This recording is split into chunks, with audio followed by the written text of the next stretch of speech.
ఎన్నో సంవత్సరాలుగా Ukraine Russia యుద్ధం కొనసాగుతుంది. ఈ యుద్ధం ముగింపుకి రాలేదు.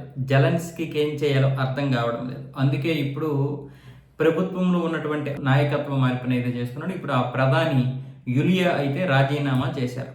ఆ మహిళా ప్రధాని రాజీనామా చేయడానికి ప్రధాన కారణం జెలెన్స్కీ ఆవిడని రాజీనామా చేసి మీకు కొత్త బాధ్యతలు అప్పచెప్తాను అన్నాడు.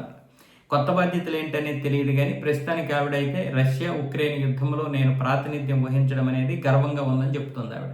అంటే ప్రాతినిధ్యం వహించడమే గర్వం, కానీ యుద్ధం ఆపడానికి వీళ్ళు చేసినటువంటి ప్రయత్నాలు అయితే ఏంటో తెలియలేదు. ఉక్రెయిన్ ఇప్పుడు ఒక ఆటలో అరటిపండు లేదా ఒక ఆట ఆడుకునే బొమ్మ అయిపోయింది యూరోపియన్ దేశాలకి. రష్యా ఏమొచ్చేసి యుద్ధానికి ముగింపు పలకకుండానే ఈ విధంగా కొనసాగిస్తూ ఉంది.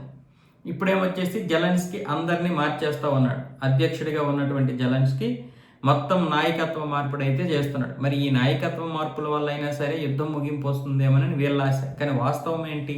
మార్చాల్సింది పుతిన్ని. పుతిన్ దగ్గరికి వెళ్ళి ఆయన మనసును మార్చాలి. పరిస్థితి ఇవన్నీ మీరు లొంగిపోవాలి, లేదంటే రష్యా దగ్గరికి వెళ్ళి నిజంగా ఉక్రెయిన్ బ్రతకాలి, ఉక్రెయిన్ యొక్క ప్రజలు సుభిక్షంగా ఉండాలంటే చేయాల్సిన పని ఏంటంటే అది.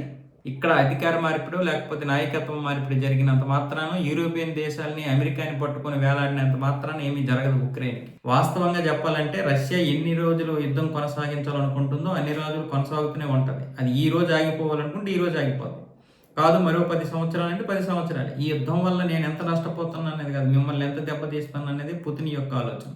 దాన్ని కనుక్కోకుండా అతను చెప్పినట్లుగా వినకుండా ఎంతమంది ఎన్ని చేసినా సరే ప్రయోజనం ఉండకపోవచ్చు.